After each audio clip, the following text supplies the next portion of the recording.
Yes. All right. Good Monday evening, everybody. I am Richard Miller, and this is Sons of American Legion Radio Basketball Huddle for March 7th, 2022. We're reaching the end of the college basketball regular season onto the NCAA tournament. Jack McGurk from the Sons of American Legion Radio team is with me. Jack, how are you doing? Doing very well, Richard. How you doing?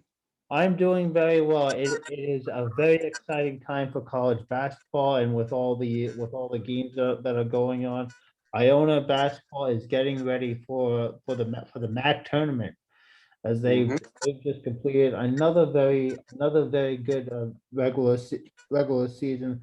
They are very hot, 17-3 on the season.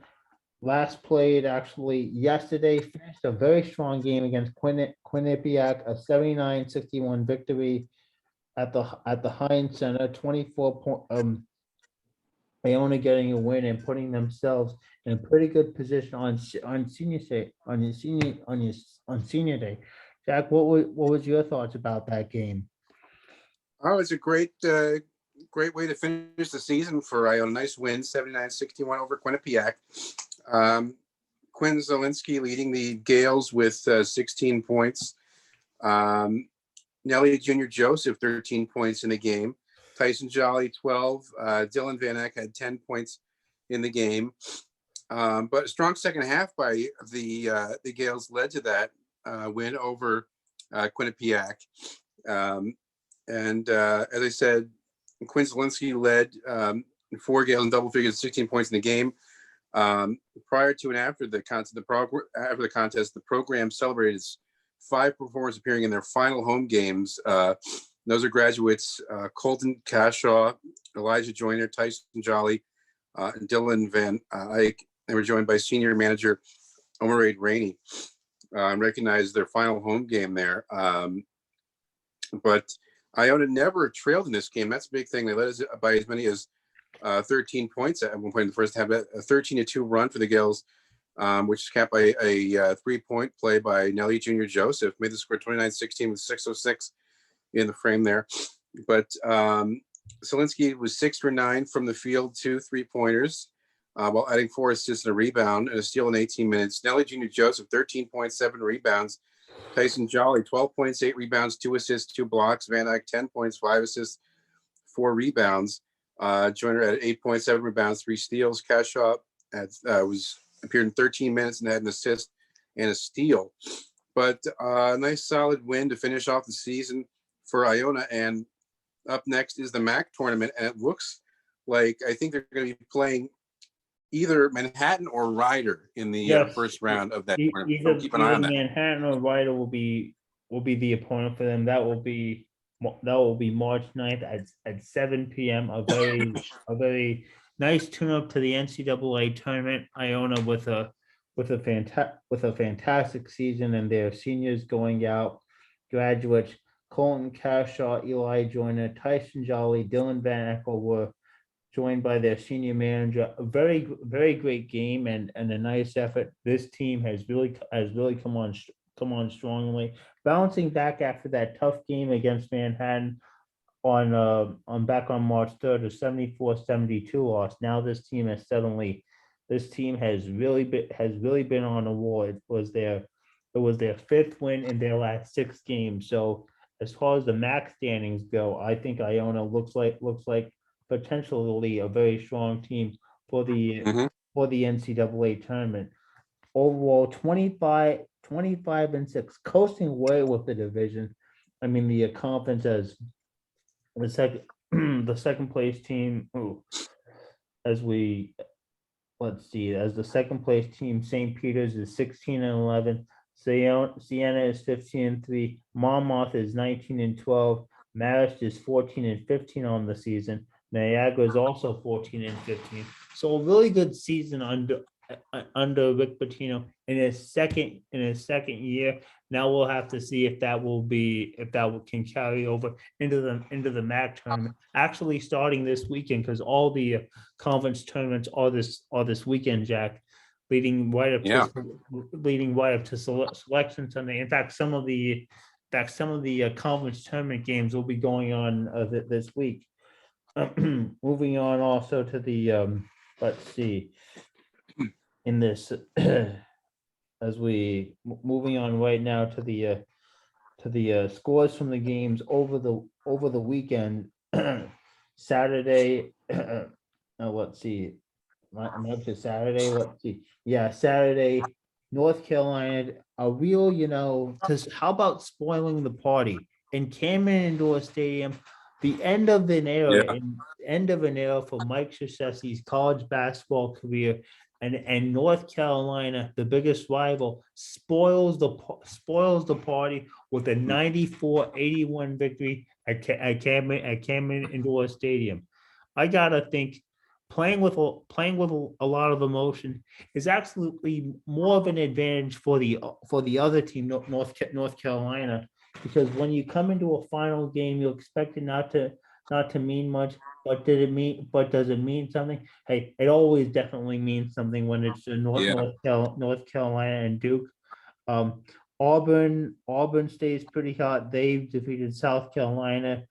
James Smith with 21 points. Game of the day right here. Kansas went to overtime, taking Texas 70-63. The Jayhawks are currently ranked number 6 in the country. The Florida Gators defeated number 7 Kentucky. Also, you have, let's see, in pretty much the game that's pretty much as far as the games from the top 25. But I mean, Jack, what games were you really paying attention to this weekend? Well, I was definitely keeping an eye on that Duke game we were talking about. Pretty amazing with all the pomp and circumstance. You Yeah, had all those alumni come back and a lot send of off players. Coach K. And I was actually seeing stories about the game that there were tickets for that game that cost like $5,000. Wow. It just incredible amount of money. With some of those tickets were more expensive than Super Bowl tickets. That's Ooh. how huge this game Oh was. man, it And had a Super Bowl unfortunately, like atmosphere. absolutely. And unfortunately, North Carolina kind of spoiled it, and Coach K wasn't too happy after the game. So unfortunate loss there. He was not. You're always not happy when losing to a rival, but when it's your last game and everything is set up, and then suddenly for it Mhm. to all go down right there. Just a really tough way to spoil the season for the Duke Blue Devils, who are currently right now first in the Atlantic Coast Conference with a record of 26-5. That was their first loss since February 7th at Cameron Indoor Stadium. In fact, only three of their 4 losses this season have been at Cameron Indoor Stadium. So that's a 94-81 loss.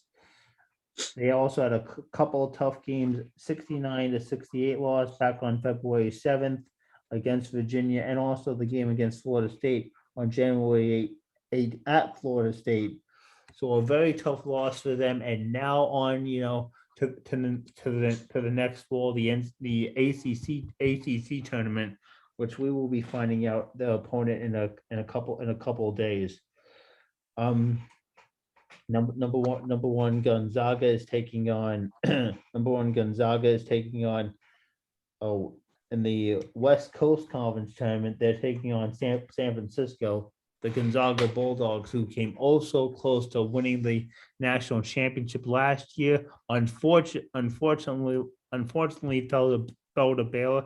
Now are getting a shot at, hey, as a number 1 team, can they get it back there and this time finish the job?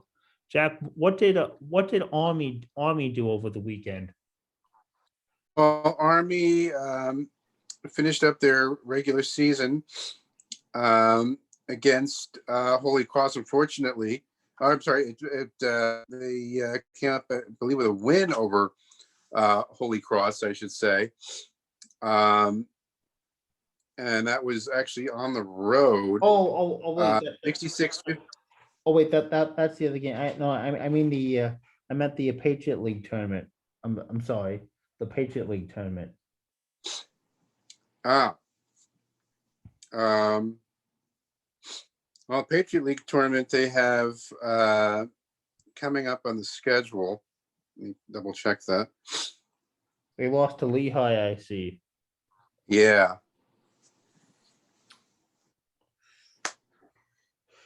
There was a 91-77 loss at Lehigh University. That's going to end their season right there in the quarterfinals, unfortunately. That's a tough one, though. Lehigh. This was their third meeting of the season. Third meeting of the season. Yeah, and in this one, Jalen Rucker had actually a pretty good game for Army. 26 points in the game. Josh Caldwell, 12 points. Chris Mann, 12.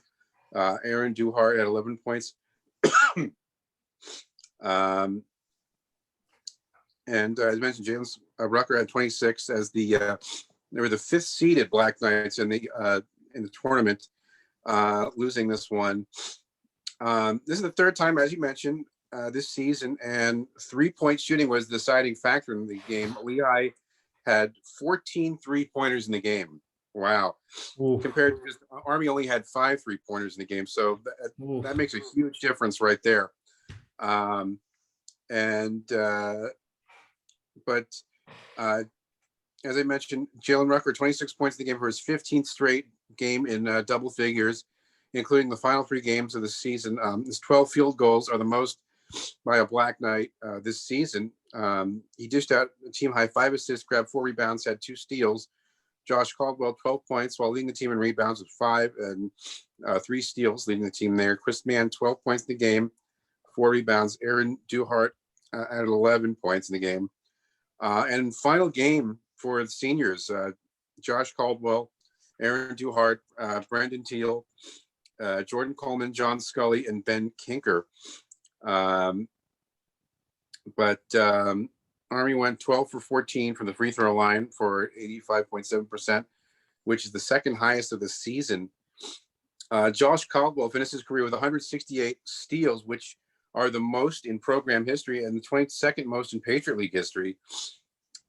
His 67 steals this season are the most in program history. Jalen Rucker, league leader in 3 points made, concluded the season with 84, which are the 6th most in program history and the most in 6 seasons. And Jalen Rucker finished the season with Army's top 6 scoring games. Unfortunate loss in the quarterfinal for Army, but they played really hard, had a great game. Great game for Jalen Rucker, and what a year for Josh Caldwell with all those steals. Yes, great. Yes, finishing up his career there at Army. At Army, yes, very nice for the players that you mentioned. But this again was just one of those games where they could not really get over the hump. Fell behind. Tried to keep it as close as they did to Lehigh, but unfortunately not enough in the quarterfinals. That will ultimately, unfortunately, end their season right now. 15-16 right now. Very difficult way to end the season, but trying to keep it as close as they can. And you also have to really give credit to these seniors. They put in all the work. They even despite also going to class, they put in all this work. They leave it out there. Army, Aaron Dunhart carries the offense mostly. Chris Mann's 3-pointer capping at 10:01. Charlie Peterson covered a 3-point play, which was Army's biggest lead, but are unable to really keep that momentum going. Jalen Rucker, as you said, finishing with a game high 26 points. I mean, 15 straight game of double figures, including the final couple of games. He is someone you gotta really pay attention to, putting down the points when it means the most, especially in double figures. But also a tough way to go out, as you mentioned, for the seniors, Josh Caldwell, Aaron Dunhart, Brandon Thiel, Jordan Coleman, John Scully, and Ben Kiner. All those went out playing as hard as they could, but ultimately not really enough to get the job done. Army basketball will be finishing the season a game under 500. What did also the what did Navy do, by the way, this weekend, Jack? Did Navy play? Yeah, Navy had yeah, they're finishing up their regular season as well, as is everyone. And they actually on Sunday they lost to Boston University 85-80 in overtime in the Patriot League semifinals. So unfortunately lost there in overtime. John Carter had 21 points in the game for Navy. Greg Summers, 21 points. Jalen Walker, 13. Sean Yoder, 8 points. But it's considered possibly one of the best games played at Alumni Hall. Navy men's basketball team came up with a win, 85-80 over Boston University. A win. I think you're actually referring to a game last year, Jack. Yeah. I was just looking, and you said something that was actually a game from last year. Oh, I'm misreading the schedule. Okay. Yeah, that was a game from last year. Gotcha.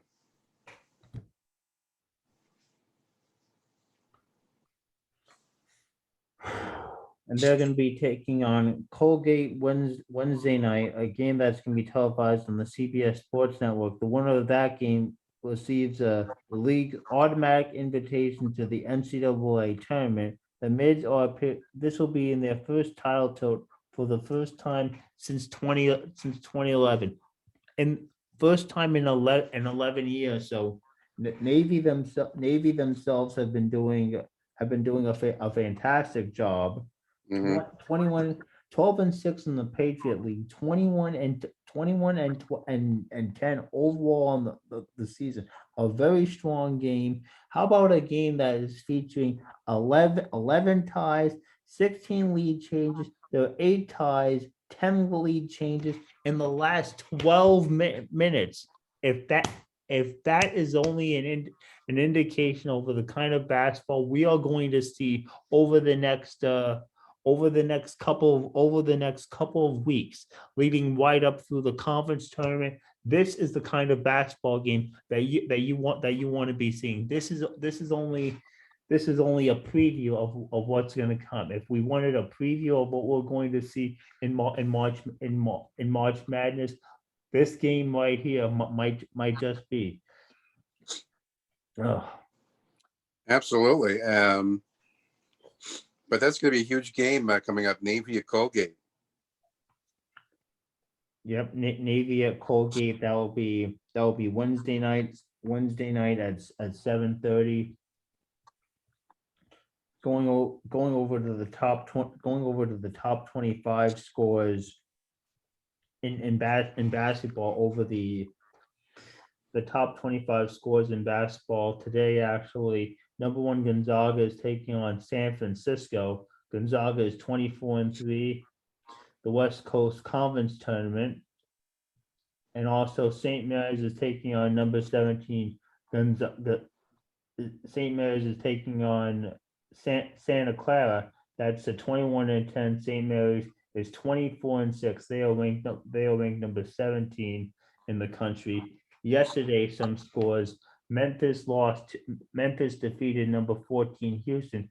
Houston's 26-5, while Memphis is 19-9, 75-61 Memphis victory in that game. Number 23 Ohio State, a 75-69 loss to Michigan. Michigan is now 17-13 on the season, while the Buckeyes are 19-11. Number 10 Wisconsin lost a very close game, 74-73. Nebraska is now, that was Nebraska's only 10th win. They've had a very tough going of it 10-21, while Wisconsin is 24-6 on the season. Only the number 20 Illinois, a 74-72 victory over number 24 Iowa. Iowa has one more loss than Illinois, 9 losses to 8. Iowa is 22-9, while Illinois is 22-8 on the season. Let's see, also games from Saturday. Number 11 Villanova. 78-59 victory over Butler. Butler goes now to 13-8 on the season, while Villanova is 23-7 on the season. It took overtime in an SEC matchup, 80-77. LSU over number 25 Alabama. Number 14 Arkansas. Number 13 Tennessee. A very close game here. Two teams that are separated by one number in the rankings. A 4-point victory. 74-78 Tennessee. Tennessee is 23-7, while Arkansas is 24-7. Number 5 Auburn. Bruce Pearl's team looks very strong for the SEC tournament with an 82-71 victory over South Carolina. South Carolina is 18-12, while Auburn is 27-4. Number 8 Purdue has won 69-67 over Indiana. Indiana is 18-12, while Purdue is 25-6 with the victory there. In the SEC matchup, number 7 Kentucky 71-63 over Florida. Florida is now 19-12 on the season. Number 7 Kentucky is 25-6 on the season. Oklahoma State finishes their season at 500, handing only Texas Tech their 8th loss of the season. It's a 52-51 victory for the Texas Tech Red Raiders. Overtime, and how about the game of the day? 70-63 Kansas, their 25th win of the season. Texas goes to 21-10. The Jayhawks go to 25-6. Number 2 Arizona, 28-3 now on the season. 89-61 victory over California. California is 12-18 on the season, while Arizona is 28-3 on the season. Number 18 the Connecticut Huskies, 75-68. Connecticut's now 22-8 on the season, while DePaul is at 500 at 15-15. Iowa 20-11 loss on the season to Baylor. The defending national champion Baylor Bears are 26-5 on the season, while Iowa State goes to 20-11. The game we were all interested, North Carolina 23-8, 94-81 victory over number 4 Duke in Mike Krzyzewski's last home game of the season. The Tar Heels spoiled that with a victory 94-81. It's Morehead State 23-11 now. Number 22 Murray State is 30-2 on the season, defeating Morehead State 23-11. Number 17 UCLA defeats USC 75-68. UCLA is now 23-6 on the season, while also USC is 25-6 on the season. Going over right now to the college basketball standings. Providence stays real hot. Providence stays real hot with a 24-4 overall record. Will likely be getting a number 1 seed in the Big East tournament. Villanova is 23-7, just right there. Connecticut, all these teams, they are pretty much on the tail. No one's walking away with that in the division, in the conference so far. While Creighton, Seton Hall, Marquette 19-11, Xavier 18-12 are all in the back of the pack. Baylor is leading their conference, but overall by just one more win than Kansas. While Kansas is 14-4 overall in the conference. Baylor is 26-5. Baylor has now won their last 5 games in a row. So they obviously a team that won the national championship, should be a team that should be definitely still be reckoned with, especially in the conference tournament. The Duke Blue Devils, despite the loss, come out the Atlantic Coast Conference regular season champions, and Duke 26-5, North Carolina 23-8.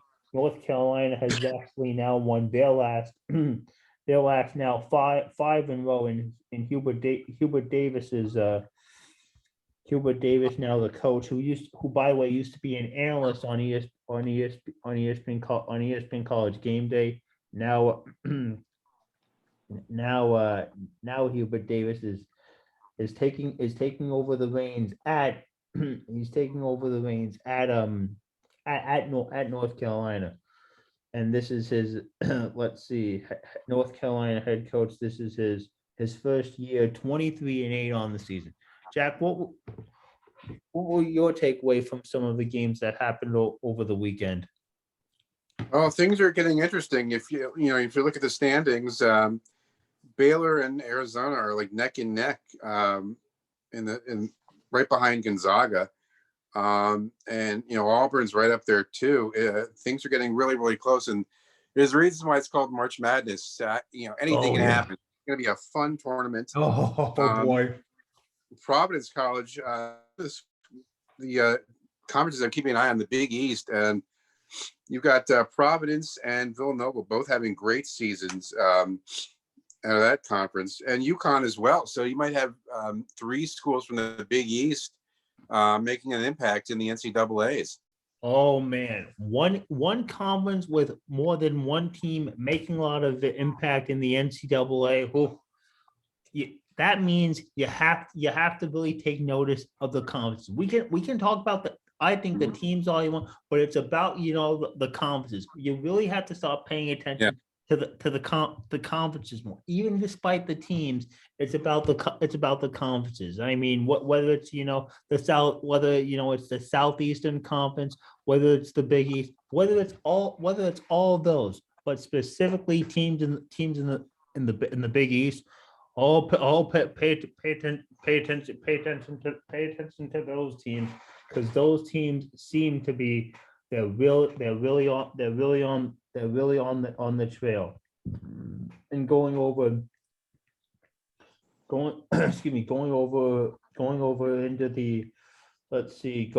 into the Big East tournament bracket.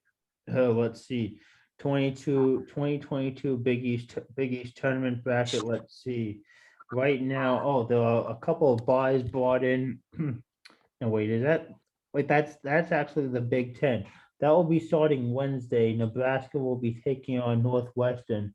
After the second game will be Penn State and Minnesota. There are going to be a host of games. And also, one thing that's interesting about these conference tournaments, which is actually the best part, there are games all day. Games all day from the opening tip off right on through the day. A full day of basketball, four games. And of course then the semifinal that will be on March 13th. Winners of game 7 and game 8, though, that will be one semifinal, and then 25 minutes after that second semifinal will be the other one to be watching in the game on Saturday, setting up for the finals on Sunday. Let's see, last year's, and especially the Big East will definitely I think be one of those teams represented in the tournament.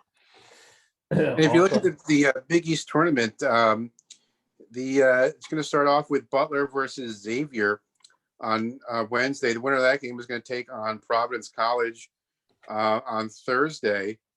And then also you have DePaul versus St. John's and Seton Hall versus Georgetown. The winner of the St. John's DePaul game will take on Villanova. And then the Seton Hall Georgetown, the winner there is going to take on UConn.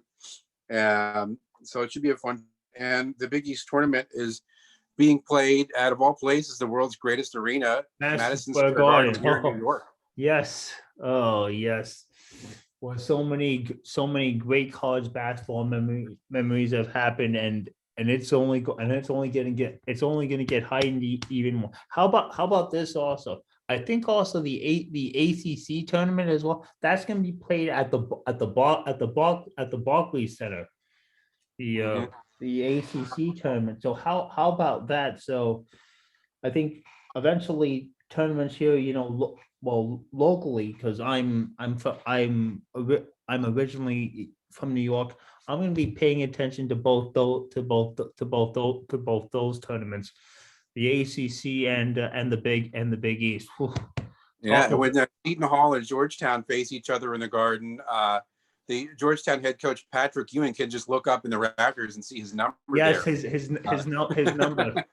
Oh man, that's Seton Hall, Georgetown. Oh boy, that's going to be a lot of pressure. And although even despite a lot of concerns about Patrick Ewing's job status, even though we have heard that he is going to be pretty much safe, it's also there's going to be an incentive, I think, for the team to actually get it going and start playing actually better. I even actually find it so remarkable. I find it even so remarkable that Georgetown actually look at their record on the season. Wait, their record is what, 6-24, Yeah, oh my god, huh. it's And bad. they had 4 games postponed, and it's like three, let's see, 6, 8, 9, 10, 12, 15, 18, 9, what, 19 straight losses. I mean, Wow. can you 19 straight losses, and you still qualify for the tournament? Oh man. They're not going in very fast, Jack. They're going Mhm. in at like I think inappropriate. They're going in extremely slow. Yeah, I mean all these games that they've been losing, like some close games, haven't been able to get over the hump, but it should be making for definitely the tournament to the conference tournament to be basically a very the conference tournament to be very much a very interesting one. Oh, Mhm. there's a lot of pressure. So I I say watch out for Providence in this tournament. Providence, because they're one of the teams that's leading the way in the Big East. Yeah. Also you definitely are needing to be watching for Jay Wright's Villanova Wildcats. UConn, which has been usually a team that's been in the tournament, and also 2022 on the season. I say you watch out for definitely those teams in the Big East tournament. Also and talk about tournaments. The ACC tournament is never actually short of excitement. I think it's only fitting where the two top teams in Duke and North Carolina, Notre Dame, which is 1-1. North Carolina under Hubert Davis has now actually won, and this is his first year. They have won 5 in a row, and you could talk and getting back about that win on Saturday night against Duke and Mike Krzyzewski's last game. Talk about of one of the biggest wins in Hubert Davis's young coaching career. His very young coaching career. Actually, let's see, went to North Carolina, was the 20th overall pick in the NBA draft by the New York Knicks. And in this year, he's let's see, 23-8, 15 and 5 overall. There is a team that is still going to have pretty much a say into the NCAA tournament. I think North Carolina Now, we will have to see if how far they will go, but I'm really not sure if they are up to that level yet. Mhm. But by the way, we don't know who Iona is playing yet, right? No, we don't. Well, we know that in the next game of the tournament, they're going to be playing either Manhattan or Ryder. It's going to So be Manhattan or Wider, so that will be a Wednesday 7 o'clock.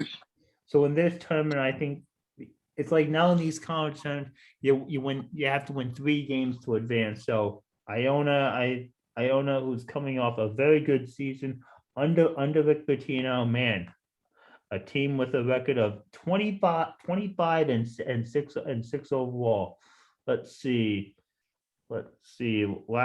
Last year, because of the COVID shortened season, a much more improved team. A very much more. I think it's an improved team for Iona, which got off to frankly, since actually January 8th, they just really started. They really just started. Piling on the wins. At one point, they had won, let's see, 3, 4, 5, 6, 7, 8. They had won what? How many? I think 8 in a row. You win it. You win 8 in a row. You are going to be on. You are going to be on pace. You are going to be most certainly on a schedule for what it looks like to be a very good season, potentially, hopefully ending up in a postseason spot, and that's where it is. That's where it actually is. Jack, what do you think of Iona's season? that was a great season. They're the best team in in the MAC conference. It'll be interesting to see who they face in the tournament. I think they're probably, it looks like they're probably going to end up winning the conference and getting back into the NCAA tournament. I remember last year, I think it was in the first round they played Alabama. Oh yeah. So we'll have to see who they'll be taking on this year. Yes. We will be definitely keeping a track on that. Yeah, they lost. Yeah, they last lost to Alabama on February 20th at Hinkle Fieldhouse. 68 to 55 was the score in that game. So we will have to see how that will be playing out. I think this is going to shape up to be a very good tournament. Well, Jack, thank you. I appreciate it. Okay, I am Richard Miller along with Jack McGurk for the Sons of American Legion Radio. This is our weekly basketball huddle. Everyone have a good evening. I will talk to you guys all tomorrow. This is our Sons of American Legion basketball huddle. We're representing the millions of veterans all across this great country. For Jack McGurk, I'm Richard Miller. Have a good night, everyone. Enjoy the basketball. Let's see.